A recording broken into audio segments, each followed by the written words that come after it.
Live lecture है, इसमें हम दो चीज़ों पर बात करने वाले हैं। ठीक है, हम सबसे पहले आज बात करेंगे कि आगामी जो 6 दिन की रणनीति है, आगामी 7 दिन हमें क्या करना है, दिन की सावधानियां मेरी तरफ से मैं बताऊंगा और मैं आपको यही सलाह दूंगा कि आप इसको फॉलो करना, निश्चित रूप से फ़ायदा होगा। हमारी वीडियो का पहला पार्ट ये रहेगा। हमारी वीडियो का दूसरा पार्ट रहेगा वो ये रहेगा कि आगामी 7 दिन के बाद जब आप एग्ज़ाम हॉल में जाओगे तो एग्ज़ाम हॉल के अंदर आपकी एक प्रकार से किस प्रकार से तनाव प्रबंधन होना चाहिए, तो एग्ज़ाम हॉल में अपनी रणनीति क्या रहनी चाहिए, किस तरह से प्रश्न अटेंड करने हैं, किस तरह से आपको जो अपन बोलते हैं बबल गोले वो कैसे भरने हैं, किस प्रकार से पेपर को मैनेज करना, किस तरह से स्ट्रेस को मैनेज करना है, ये सारी बातें जो है ये अपन इस वीडियो के दूसरे भाग में करेंगे। पहले भाग में हम अभी देखेंगे कि आज जैसे 19 तारीख चली गई है तो 20 तारीख से लेकर 25 तारीख तक की जो स्थितियां हैं उसके बारे में हम बात करेंगे इस वीडियो में, और 26 तारीख को हम क्या करने वाले हैं ये बात करेंगे हम दूसरे लेक्चर में। तो टू द पॉइंट अगर मैं बात करूं तो इन दो चीज़ों पर हम बात करने वाले हैं। ठीक है, तो अगर आप सभी तैयार हो कि भाई हाँ अब हम रेडी है, तो आप इन सारी चीज़ों को अच्छे से समझना, अच्छे से ध्यान देना और इनको फॉलो करने का प्रयास करना। निश्चित रूप से मैं आपको कह सकता हूँ कि आप निराश नहीं होंगे और आपका बहुत अच्छा पेपर जाने वाला है और बिल्कुल आप तनाव जैसी स्थितियों में नहीं आएंगे, ये मेरा पूरा का पूरा विश्वास है। ठीक है, तो मैं शुरू करता हूँ कि अब आगे 20, 21, 22, 23, 24 और 25 इन 6 दिनों में हमें करना क्या है। ठीक है, इन 6 दिनों की क्या रणनीति रखनी है, ये सारी चीज़ें अपन अभी बात करते हैं। देखो, सबसे पहली चीज़, इस रीट को, इस एग्ज़ाम को आप ऐसे जन्म मरण का सवाल न बनाएं, क्योंकि जितना जन्म मरण का सवाल बनाओगे उतना ये आपके ऊपर स्ट्रेस डालेगा, उतना ही आपके ऊपर एक प्रकार से दबाव बनेगा, पहली चीज़। दूसरी बात, मैं मेरा एक एग्जांपल देता हूँ, 2012 की मैं बात करूँगा। 2012 में क्या हुआ था कि हमारे 2nd ग्रेड का एग्ज़ाम था, मेरे एसएसटी विषय था। तो एसएसटी विषय के अंदर टोटल 10 से 12 सब्जेक्ट है, 8 सेकंड पेपर में, 3-4 सब्जेक्ट फर्स्ट पेपर में। तो 10-12 सब्जेक्ट थे, हमने अच्छी तैयारी कर ली थी और परीक्षा से करीबन 10 दिन पहले प्रवेश पत्र आए। तो जैसे ही परीक्षा से पहले प्रवेश पत्र आए तो प्रवेश पत्र आने के बाद में हमने साथियों से पूछना शुरू कर दिया कि भाई आपका सेंटर कहाँ है, उसका सेंटर कहाँ पे है। फिर वापस वही नकल, सेटिंग, जुगाड़, ये सारी बातें सुन के और हताश हो जाते थे कि पता नहीं इतने पेपर आउट होते हैं, ये होता है, वो होता है, फिर हमारा सिलेक्शन कैसे होगा।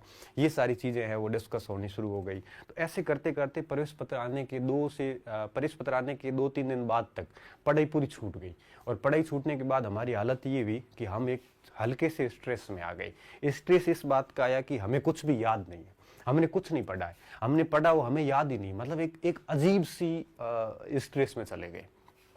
तब एक दिन बैठा और फिर सोचा कि यार ऐसे ही चलता रहा तो मेरी पिछले 8-10 महीने की जो तैयारी है ये पूरी खराब हो जाएगी। और ये सोचने के बाद मैंने डिसीजन लिया। मैंने क्या डिसीजन लिए, ये डिसीजन लेने की आज आपको ज़रूरत है। ठीक है, अब क्या डिसीजन थे, ध्यान से सुनना। मैं बहुत प्रैक्टिकल बात कर रहा हूँ और बहुत वही बात कर रहा हूँ जो मेरा एक एक्सपीरियंस है। और मैंने क्या किया वहाँ पे, मैंने सबसे पहली चीज़ ये करी कि मैंने मेरा जो फ़ोन था उस समय मेरे पास छोटा सा फ़ोन था, वो मैंने फ़ोन सबसे पहले घर पे किया और घर पे फ़ोन करके सिर्फ पहले एक ही बात कही कि भाई माँ से बात हुई। माँ को मैंने कहा कि माँ ऐसा है कि मेरी परीक्षा है 10 दिन बाद में और मैं अभी फ़ोन बंद कर रहा हूँ और जैसे ही पेपर हो जाएगा उस समय शाम को मैं आपको खुशखबरी दे दूंगा कि मेरा पेपर है वो ऐसा गया है। तो 10-11 दिन तक आप मेरी चिंता मत करना, मेरा फ़ोन है वो आगे बंद रहेगा। ठीक है, ये करके मैंने फ़ोन को बंद कर दिया। फ़ोन को बंद करने के बाद में फिर धीरे धीरे मैं मेरे किताबों को वापस उठाया और मैं जो मेन पॉइंट्स जो मैंने पढ़ रखे थे पहले, उन नया कुछ नहीं पढ़ा, जो मैंने पढ़ रखे थे उन सारे पॉइंट को वापस धीरे धीरे मैंने एक बार से देखना शुरू कर दिया और वो सारे पॉइंट वापस रिवीजन करने शुरू कर दिए। और जैसे ही मैंने वो पॉइंट रिवीजन करने शुरू कर दिए तो मेरा ध्यान उन चीज़ों से हट गया जिन चीज़ों पे पहले जा रहा था कि भाई मेरा सिलेक्शन होगा कि नहीं होगा, कट ऑफ कितनी रहेगी, ये सारी चीज़ें हट के और मैं मोटे मोटे रिवीजन पर आ गया और मैं ये रिवीजन करना शुरू कर दिया। बीच बीच में क्या होता था, बीच बीच में दिमाग में ये आता था कि यार मेरा सिलेक्शन होगा कि नहीं होगा, पता नहीं मेरा क्या होगा। क्योंकि मैंने एक चीज़ नोटिस करी है, जब आपकी तैयारी सबसे अच्छी होती है, जब आप बहुत बढ़िया तैयारी में होते हैं, तब आप सबसे ज़्यादा टेंशन में आते हैं। सबसे ज्यादा तनाव में वही विद्यार्थी आता है जो सबसे अच्छा पढ़ा हुआ होता है, क्योंकि उसको डर रहता है कि मैंने इतना पढ़ा और फिर भी नहीं हुआ तो मैं क्या करूंगा। तो ऐसा डर वास्तव में रहता है, मेरा भी रहा। और अब स्थिति ये हुई कि ऐसा जब भी डर आता था तो मैं सिर्फ एक ही चीज दिमाग में रखता था, और आपको भी यही कहूंगा कि आप भी यही दिमाग में रखिए कि आप आज से यही सोचिए कि मैं चयन के लिए नहीं जा रहा, मैं चयन के लिए नहीं जा रहा, बस चयन हो ना हो ये मेरी तैयारी पे डिपेंड कर रहा है। मैं चयन के लिए नहीं जा रहा, बस मेरा सिर्फ और सिर्फ जो मकसद है वो ये है कि मुझे मेरा 100% देना है। मुझे प्रश्न के अंदर, प्रश्न पत्र के अंदर हर प्रश्न पे मेरी जान फूंकनी है। पूरे एक एक सवाल को बहुत तरीके से पढ़ना है, बहुत तरीके से अटेम्प्ट करना है, एक एक पॉइंट को अच्छे से समझ के उत्तर लगाने हैं। मुझे मेरा 100% देना है। मैं चयन के लिए नहीं जा रहा, बल्कि मैं किस लिए जा रहा हूं, मैं मेरा 100% देने के लिए जा रहा हूं। अगर 100% मैं दे दूंगा तो मेरा चयन वैसे ही हो जाएगा। अगर मैं 100% नहीं दूंगा तो हम अगर ये सोच के भी गए कि मैं चयन लेने के लिए जा रहा हूं तो कोई गारंटी नहीं है कि आपका चयन हो। इसलिए आप अच्छा ये सोच के जा रहे हो कि मैं चयन के लिए नहीं जा रहा हूं, इससे चयन नहीं होगा, ऐसे भी कोई गारंटी नहीं है। इसलिए सीधी सी बात है, आप सिर्फ ये सोचिए कि आप जब भी एकांत में बैठे और दिमाग में ये बात आए कि मेरा चयन होगा कि नहीं होगा, अब मैं आपको एक विश्वास के साथ कह रहा हूं कि आप दिमाग में सिर्फ एक बात लेके आना कि मुझे मेरा 100% देना है, बाकी जो नियति में लिखा है वो मिलके रहेगा, मुझे सिर्फ और सिर्फ मेरा 100% देना है।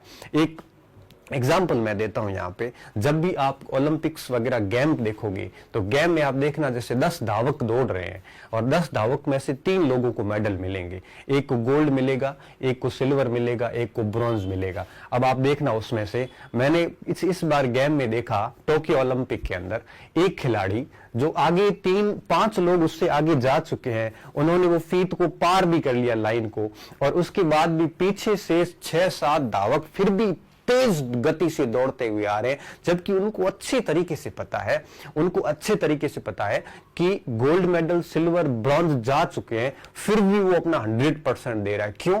क्योंकि वो इसलिए 100% दे रहा है कि वो अपना सर्वोत्तम जान सके कि मैं कितना कर सकता हूं। बस वो यही ठान के है, उसको कोच ने यही सिखाया है कि तू तेरा 100% देना, मेडल मिलना ना मिलना तेरे 100% पे डिपेंड करेगा। इसलिए आपके दिमाग में जब भी ये बात आए विद्यार्थियों कि मेरा होगा कि नहीं होगा, मैं क्या कर रहा हूं, मुझे याद नहीं है, बस आपको सिर्फ और सिर्फ एक ही चीज दिमाग में रखनी है, और वो ये रखनी है कि मैं पेपर के अंदर अपना पूरा 100% दूंगा। हर प्रश्न पे मैं मेरी जान फूंकने वाला हूं, चाहे वो प्रश्न आसान हो, चाहे वो प्रश्न टफ हो, चाहे वो प्रश्न मीडियम लेवल का हो। मैं मेरे पेपर के अंदर पूरे 2 घंटे 2.5 घंटे का जो भी आपका पेपर है, उस दौरान पूरी ताकत के साथ पेपर करूंगा। एक एक प्रश्न के अंदर पूरी की पूरी सावधानी, सजगता, सचेतता जो भी है वो सारी रख के अटेंड करूंगा। उसके बाद जो होना है वो फिर आगे देखी जाएगी।